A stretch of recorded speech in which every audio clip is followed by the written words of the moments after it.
and this is a very special episode of We Are One, You Are Two, a PlayStation podcast. In fact, this is episode 69, I believe. No, it's episode 70. It's episode 70. I am your host, Rob, alongside my co-host, Matt. Heyo. Matt. I don't know if should we number it, though? It's not really, We're numbering okay, We're numbering right. it.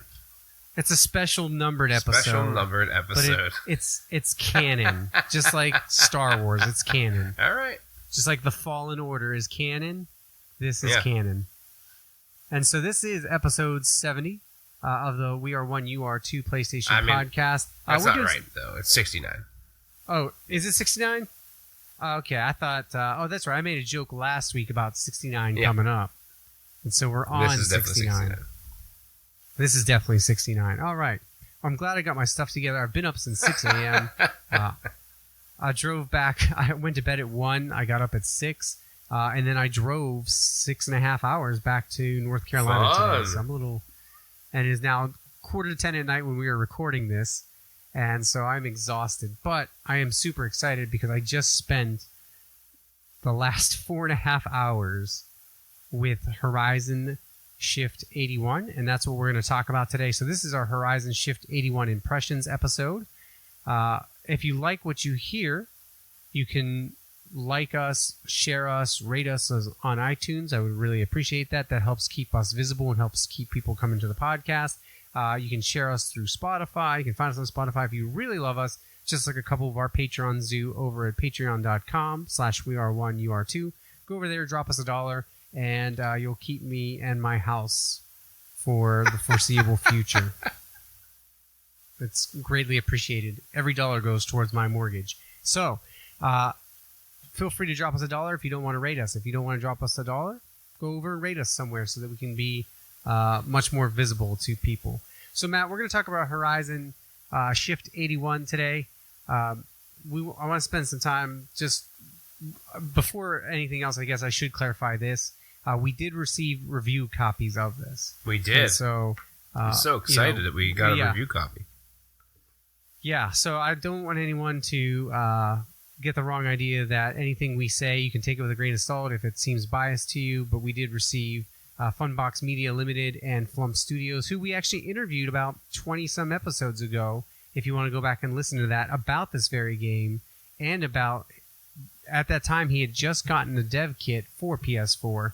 It released on Switch, I believe, a couple months ago, and now it's on PS4, and super excited about that. And so when we talked to him, he had mentioned that he was working on the dev kit to get this ported over to that, and that we would see it sometime this year. And so big thanks to Funbox Media Limited and Flump Studios for, providing us those review copies. And we will kind of give you a rundown here of what we think. And we'll also have a video up on YouTube with some gameplay and a more formalized review as well. This is going to be a more informal discussion based on our notes. And then I have a more formal review that will be going up in the next couple of days, video review, if you want to see what the gameplay is like. Oh, you took notes?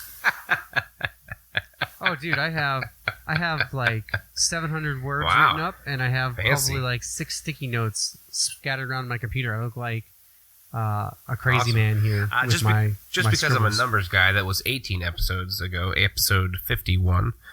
In case for those people to be able to find it easier for themselves. You know what I mean? Yeah. Episode 51. Thank you. That's not bad. I guess that's 20. Pretty close. That's not bad. You got pretty close. Yeah. All right. So anyway, let's talk about this a little bit. Matt, you just want to give your first impressions? Yeah. I liked it. It's a little crazy. It's I like the fact that it is a dual. It's called Horizon Shift for a reason, right? There's two. You shift between two horizons. And I'm sure 81 alludes to the fact that it's kind of like a pixelated 1980s game, right? So it's like Galaga, but on two sides. Is the simplest of descriptions for it. To be fair, let me just add in there. To be fair, just so people know, this is a top-down, like classic arcade game shoot 'em up, right? Exactly. And so it's basically you're at either normally where you would be at the top or the bottom of the screen, just shooting enemies as they come down at you in different patterns. This one, as Matt has mentioned, puts you in the middle between the horizon lines, actually in the middle, and you're flipping back and forth. So continue. I'm sorry, I wanted to add that in there. No, that's okay. That's okay. Yeah, no, I really enjoy it. Honestly, I think that it's done well. I like the power-ups in it. It gets kind of crazy, and it kind of varies. The gameplay is varied. You know, there's some things that you kind of like. If you miss killing the guys, they kind of cling to your horizon line, and then you're like, oh crap! Well, I gotta dash to get these guys off, which is kind of cool. But yeah, no, I overall I really enjoyed it. There are some dislikes I will go into later. Yeah, same here with that as well. First impression, I really enjoyed it. I'll let you talk about your first impressions, and what you liked about it. Yeah, I really like shoot 'em ups. So I was playing before this. I actually was playing Calidrius Blaze, which was appeared I think on the original Xbox. Actually, it was a shoot 'em up in that same style. And so I've played plenty of those. I love some of the other top down shoot 'em ups that I've played in the past that I have several of. I'm trying to think of the names right now. I'm just drawing total blank. But anyway, I really enjoyed it as a whole. I do think that one of my favorite things about it is the fact that it takes and puts that horizon line in the middle. And I do like the fact that it forces you to play both sides, not all the time, but you are forced at times. Right. And it's apparent because whereas enemies work their way down or work their way through, some of their weapons, enemies never cross the horizon line. At least I don't recall a single enemy crossing the horizon line, but their gunfire will. And so you can be fighting facing up and think, well, I'll just stick to this side for the score that I can get here, and I'll stick to this side till the enemies run their course. But then the problem is that some of their bullets will just end up then creating or their fire will end up creating havoc for you because they cross the horizon line. Other ones do not. And so I think that's a nice mechanic. It's definitely a learning curve because you have to determine, and you learn pretty quickly early on which ones will cross and which ones won't. And so there are times where I know I don't have to get to an enemy on the other side right away because of that. I think that as a whole, it does present a nice twist on the whole shoot 'em up category. I think that there are some flaws, but not in a bad way. Just little gripes that I have here and there, and I'll tell you how I fixed one of them in a little bit too. You fixed a gripe? Okay. Yeah, and so and we can talk about that. In fact, maybe you want to talk about that now? Yeah, we can talk about our gripes. So not even gripes, but maybe this specific one. I apologize. Yeah, maybe this specific one. Go ahead. And then we'll talk about a lot of the positives as well. So I'm going to ask you, how did you play? Did you play with the analog sticks, or did you play with the directional pad? Analog sticks. Okay, see, I started with the analog sticks, and I kept switching horizons a little too easily when I was sliding left and right. And so I actually moved to the D-pad because the sensitivity, I think, on the analog stick for me is a little too much. Okay. And so I was noticing that I was shifting, and maybe that was me being in a hurry to move, but I was shifting way too much for my liking. Yeah. And so I moved over to the D-pad, and it felt much more natural, much more fluid. I shifted a lot less between top and bottom horizon, and so that's helped me a lot. I think I was struggling in some levels early on, so that is a gripe, I guess, that I have with it, or a minor issue that I take with the control scheme part. Yeah. But it's actually very easily fixed if you're like me, and for whatever reason your fat fingers don't seem to work very well. My fingers are just clumsy or something. They just don't work very well at all on the analog stick. I just couldn't do it. I kept flipping. Yeah, I don't know. I mean, I have fat fingers too, but I had better control of my flips, if you will. Better dexterity. I guess. Or at least I didn't notice. Maybe that's why I was dying so much, because I thought it was just me being an idiot. But yeah, and this is a game where you will die a lot. yeah, but it's fun. I mean, they have checkpoints in it, which is cool. How did you feel about the checkpoints? Because I thought that at times I was okay with where they were. Other times I think they're spread a little far apart because particularly, and this is one thing... Well, let's talk about the positive first. Let's talk about the positive. I really enjoy I guess this is what I was getting at. I enjoy the difficulty, and it ramps up. It doesn't... I felt like every time a new enemy came on screen, it was okay because I had already mastered, to some extent, the other ones. Yeah. Yeah, Does that make sense? Yeah. I never felt like they threw something at me and I was like, wait a minute, I'm not even done taking on these other guys. And so I never felt like I was thrown off doing that. Now, I will say I thought around level 25, and I think it was around level 30, which is, kind of 31, there's a checkpoint, is where I started to notice a little bit of a difficulty spike. Okay. And maybe that was just because suddenly now they were throwing everything at me that I had learned so far. Because some enemies will disappear for several levels. Yes. And in this case, they were throwing them at me, but throwing everything I had up to that point at me so far. But then also throwing multiples at me to the extent where it felt a little overwhelming at times. Now, so here's a question. Do you think that the power-ups helped you all the time, or did you find yourself dodging some of the power-ups?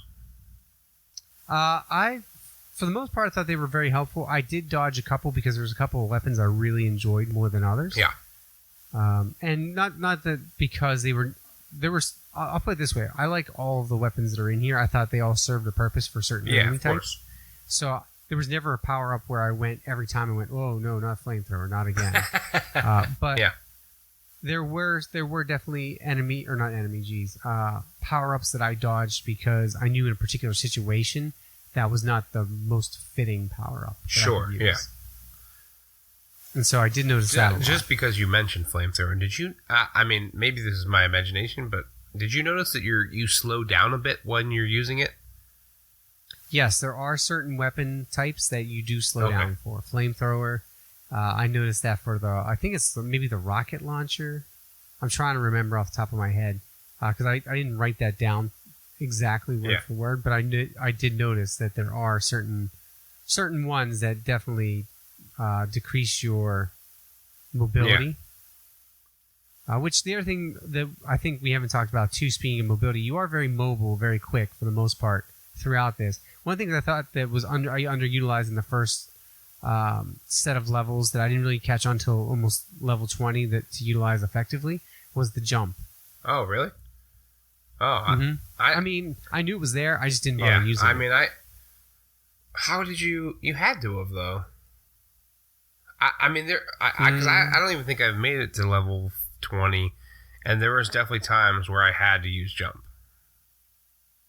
Okay. Because there was these guys that would all they would do was kind of slice through your shift on each side, but then they would shoot a beam of the spiked neon beam that would traverse across your horizon shift. Okay. Do you remember that at all?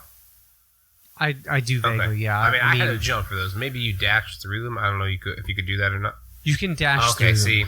You can dash. You can dash through pretty much anything that's not shielded. Okay, that makes sense. And so that was one thing I learned very quickly. There were several attacks that I tried to jump over and I couldn't time it right, or something else was coming down on the screen and it was throwing me off.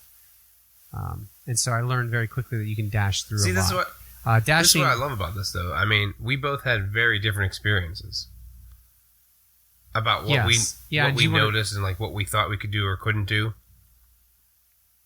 Yeah. Well, I died a lot in the process trying some of them out, too. I will admit that. Trial and error. I was like, oh.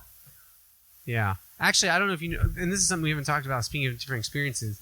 The one thing we haven't mentioned is the centipede-like characters are among some of the enemies that can also break your horizon line and cause you to fall through it.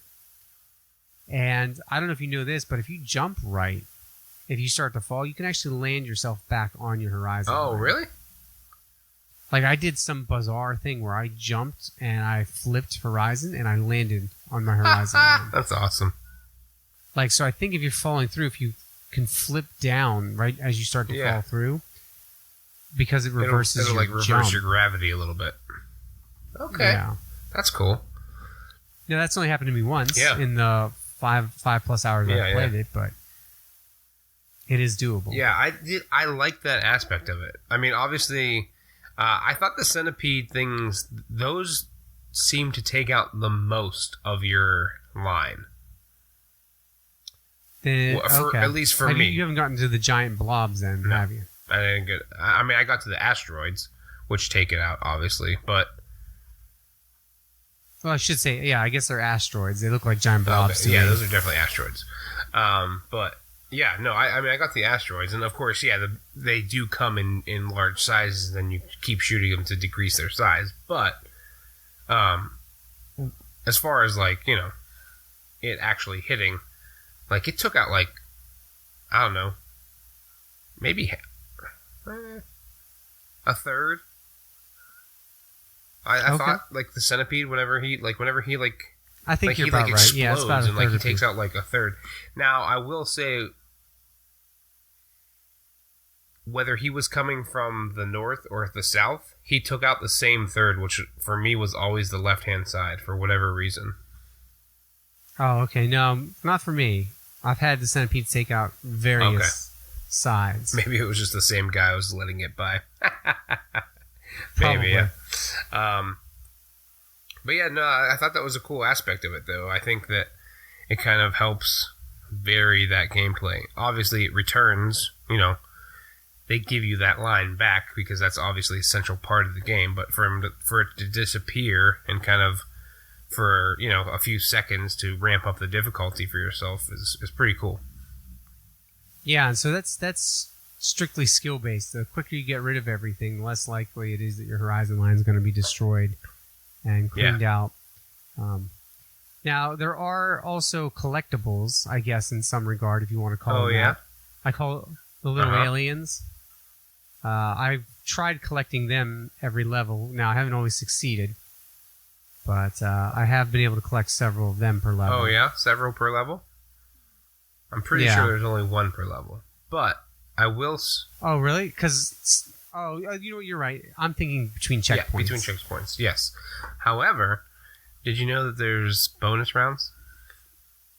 I did not. What bonus rounds do you speak of? That's the thing that you didn't realize. You were collecting aliens, but you clearly didn't collect enough. No, I must not have. I don't know. I think it was like one...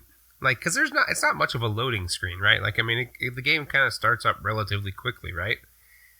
But yes. I think there was one, like, loading screen, like, snippet that said, collect 5 aliens and get a bonus round.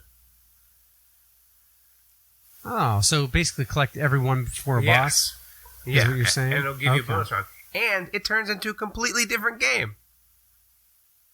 What do you mean a completely different game? Exactly, Robert. See, you haven't even played... I mean, you've gotten way farther than me, but you haven't gotten to play the second part of the game.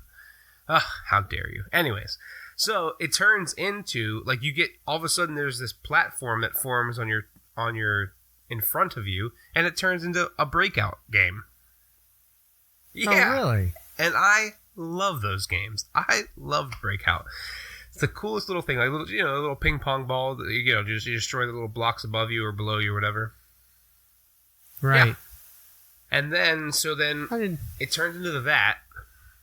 And then once you destroy all the blocks, there's like a little alien in like a capsule, and he expands, and you got to hit him a couple times to destroy him. Oh, yeah. No way. And then once you do, clearly you didn't. No, I didn't. You get a trophy. Yeah, no way. I got a trophy called Blockhead. Oh, nice. Yeah. Now, I will say I would love to talk a little bit about the trophies and what ones there are and things like that.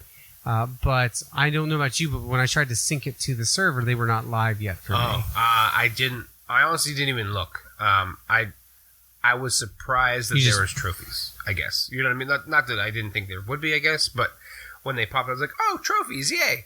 You know what I mean? So I didn't even think to look. You know what I mean? Okay.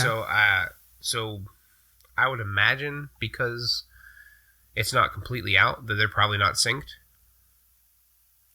Right, and so I'm looking on new trophy lists on PSN profiles, because typically, if they are live there, they'll be live anywhere. Okay. I'm taking a look real quick and see if they That's interesting. are. No, they are not. So I don't see them on here. Well, that could be why then. Yeah.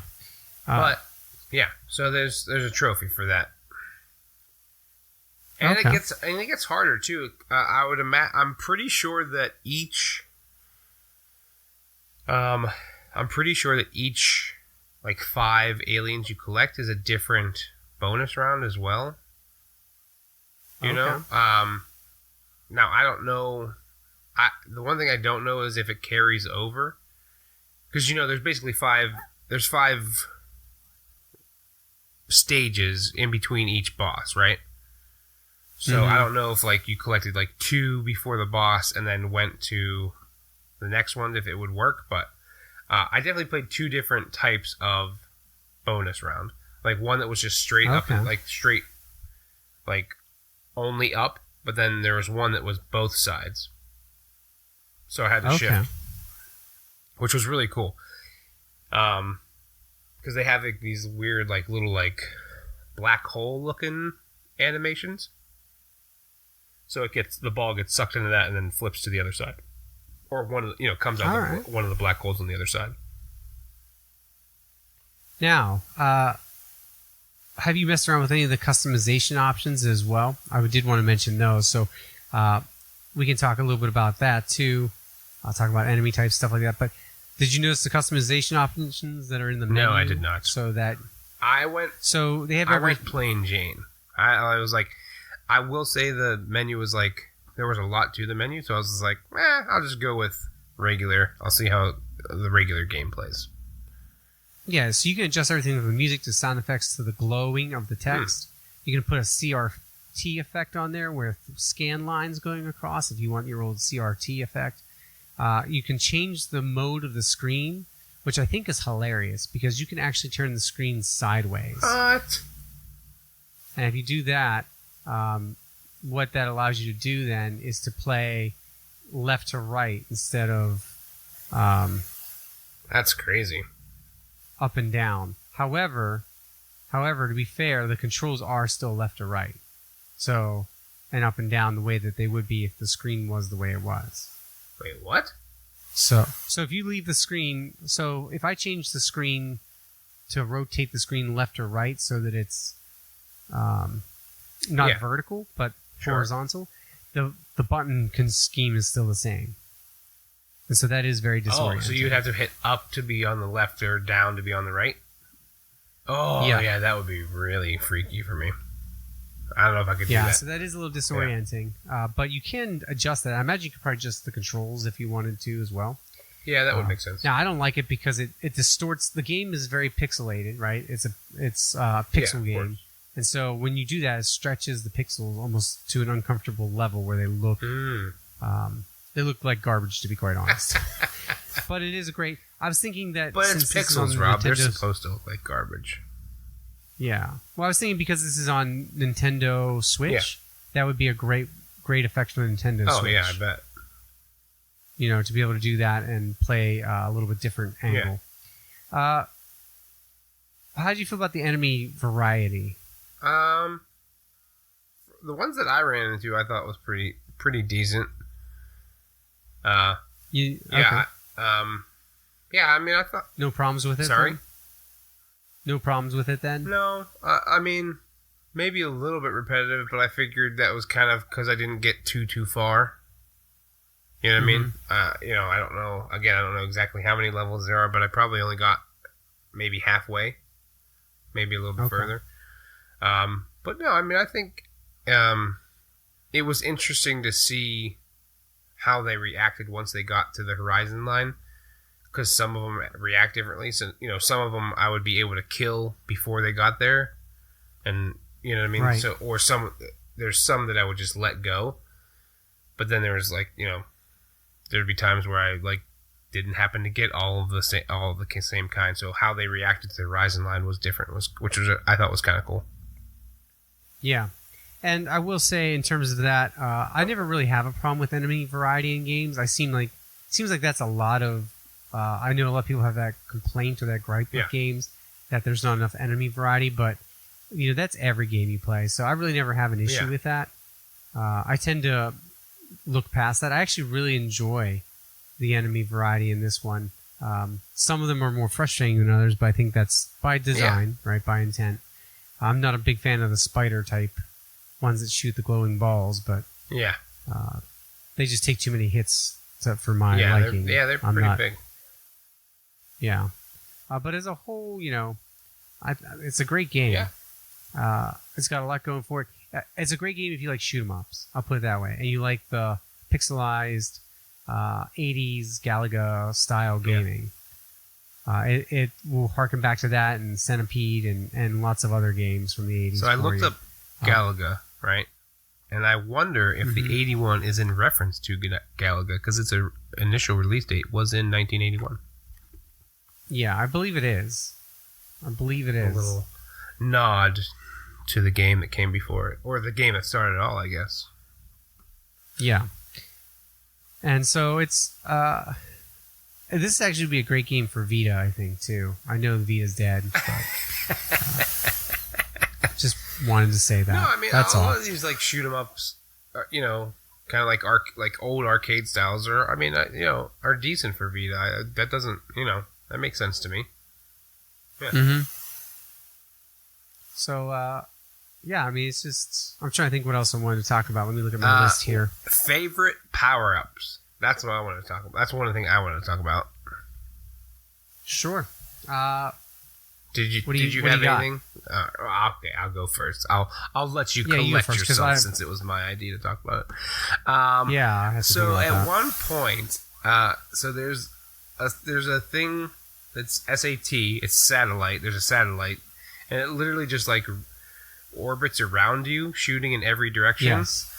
And then there's also TUR, turrets, that shoot in the front-facing direction, or whichever way you're mainly facing. And then there's an REV reverse that shoots out your butt. So at one point I had all three of those going, and it was I felt like it was almost God mode. It was so much fun because I was just shooting everything in every direction, and it was pretty awesome. Because the turrets are homing turrets, so as long as you're focused on the one side, they'll shoot whatever on that side. So I would do that, and then I would pick up a rocket power up as well, and those are also homing, and I would just go to town. Okay. Yeah. I think those were my favorite. The Blitz was pretty cool. I think it was called Blitz. It was they were tiny bullets, but they sprayed pretty much the whole screen. Yeah, that's actually I was going to tell you that's probably my favorite right there. Is Blitz. And then the shotgun is kind of a more concentrated but heavier packing punch version of that. Yeah, and that one's great too. I always in any of these games, honestly, always like the spray weapons. Oh yeah, absolutely, because they spread out damage. Yeah, exactly. Cover a wider area. Help the noobs like me that aren't that good. Yeah, and so I really enjoy the weapon variety. I mean, it's pretty standard thoroughfare for something like this, but it works very nicely. Did you ever get the power up that was H? It was just an H, and it was hyper. Yes. Did you use that? And there is a trophy for that. I got a trophy for that too. So you got that one? That was pretty intense. Yeah, that one is. I guess we didn't even mention what that refers to, I guess, because there is also a meter on the bottom for those of you who want to play this or are about to play it. There is a meter on the bottom that like kind of builds up the more enemies you kill, and it's like a clear all. So Yes. it's like I forget what it's called in the game. Yeah, I didn't write that down anywhere. I forget what that's called as well. It's basically your special Yeah, weapon. exactly. It's like a Yeah, bomb. and it explodes and Is a good way of pretty looking much at it. takes out everything on the screen, which is nice. Yes. Yeah, that came in handy several times. Oh yeah. And then the hyper is just that, but crazier. Yeah. So, yeah. Yeah, and so you're right. There are several, and I will say that weapons are kind of luck of the draw, from what I can tell. Yeah, they do seem There's no rhyme or relatively reason to random. Yeah. And so while that's great because it spices up the gameplay, sometimes you do have what I would consider a bad run because of it. And so I do feel like there were times I died because I just got a bad run. Yeah. I will say I got weapons that weren't as practical. the things like the satellite and the turrets seem to come in like the later levels that I was playing. Yes. They like okay, we're gonna ramp up the difficulty, but we'll help you out a little bit. Yes. Oh, absolutely. So, which was nice. But yeah, it did seem relatively random. And then like once I got the things that I thought that played to my strengths, I would just dodge the power-ups. Yeah, I did Yeah. the same. Because there was just like, I mean, not that there's, there are some weapons that I didn't like more than others for sure. But once I like really felt like locked in with my quote unquote loadout, I just like kept it as long as I could. I will say though that there are times in the game where it does feels like it forces your hand, like it knows for this specific section that you will not succeed without a particular weapon set. And so like I felt very forced at times to I need the flamethrower for this section because nothing else will destroy that fast enough. Interesting. Does that make sense? That makes sense. I did not feel that way, but that could be like a later level thing. I think it is a later level thing. There's very much in the later levels that some game or some opportunities where because of what's being done on screen, you feel forced to accept certain power-ups. Interesting.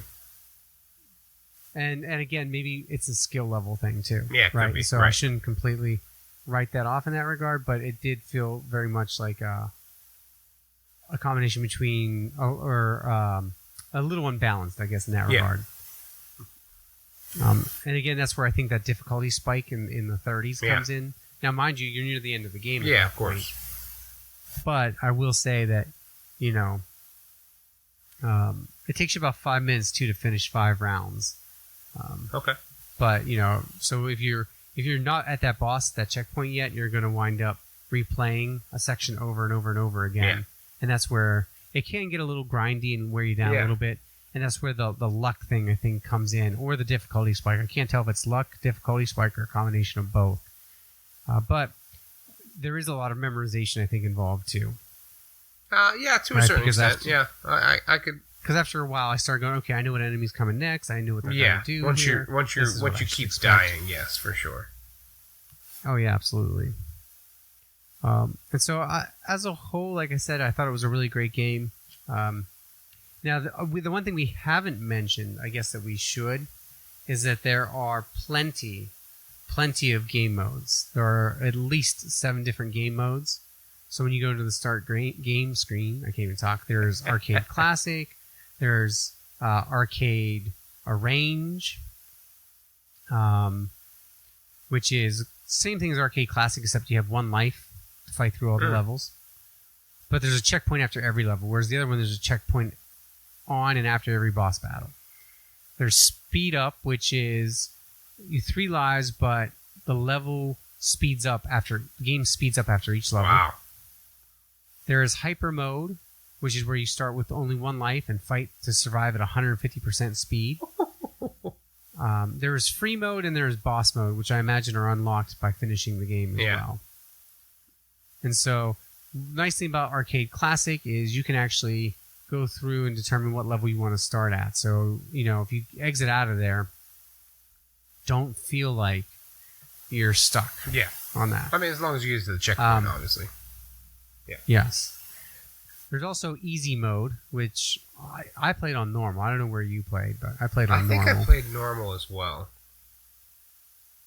I was like, let me just do this and make sure I'm like not like blowing through this and being like, oh, this is easy.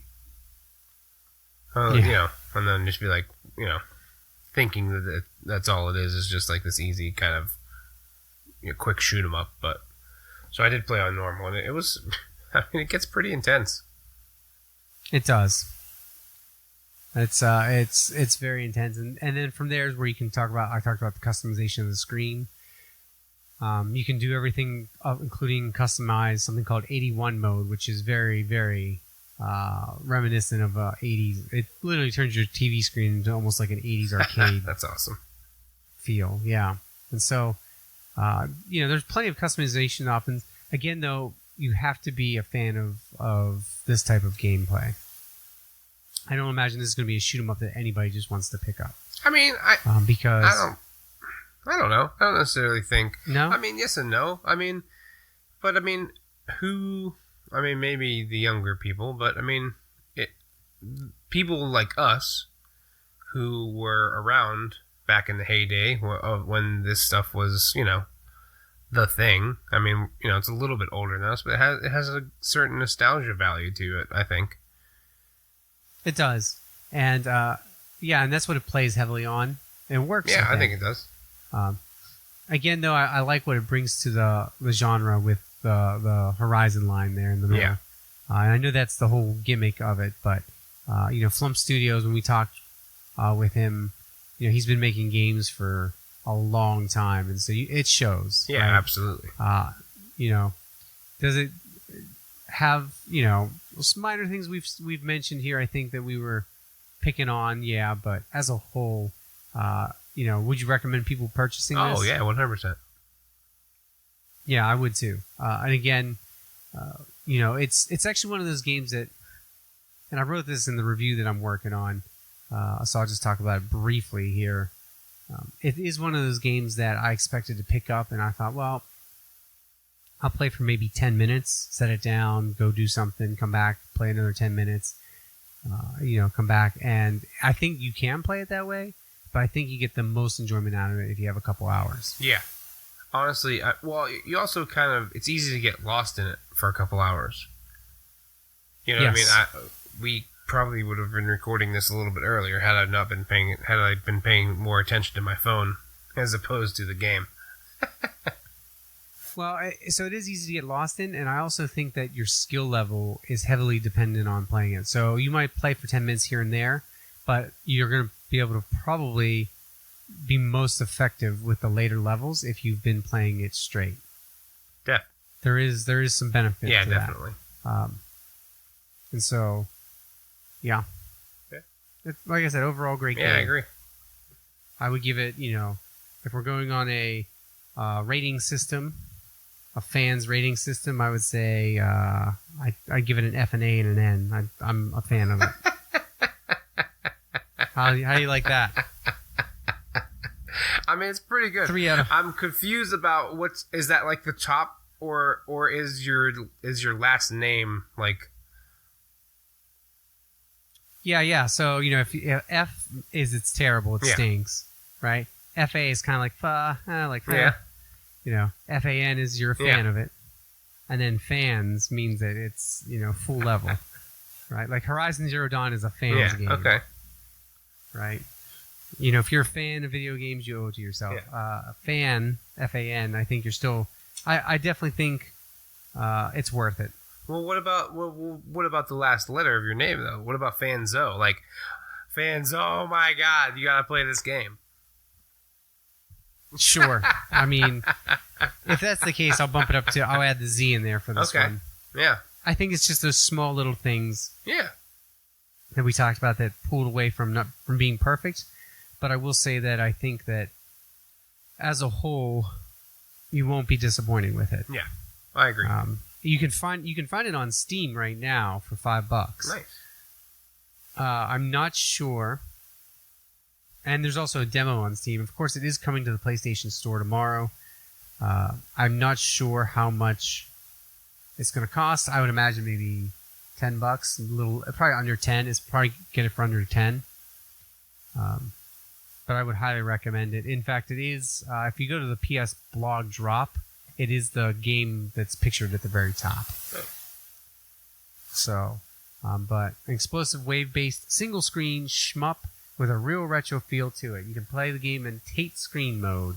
The player controls a ship in the center of the screen as enemies approach from top and bottom. And I will say that in a week where there's not a whole lot coming out because of E3, it would be my pick of the week. Oh, yeah, definitely. And again, that's not because of anything else other than when I look at what else is coming out this week with Queen's Quest 3, House of Fata Morgana, which I hear is very good, and Dragonstar Veneer.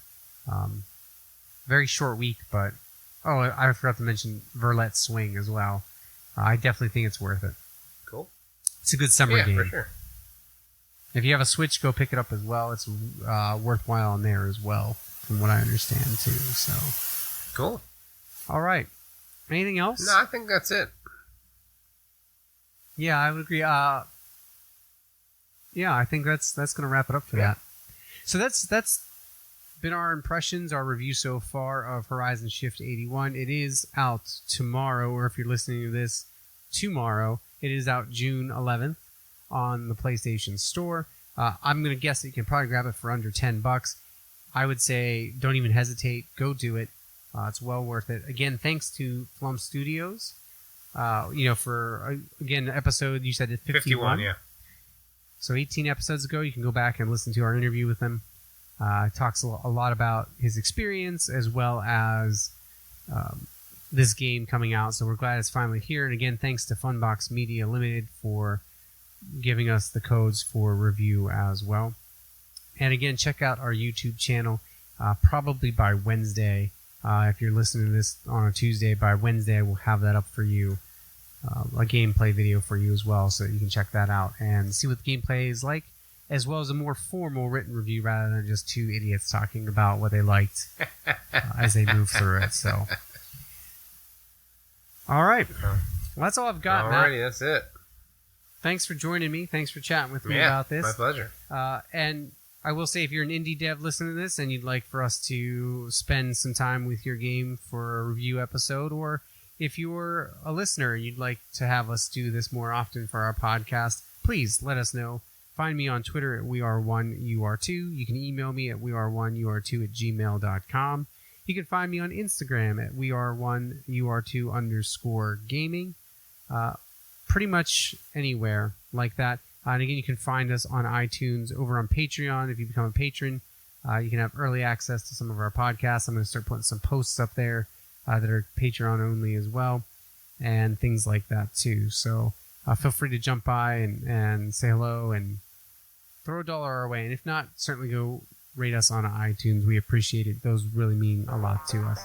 That's all I've got. And until next time, game on.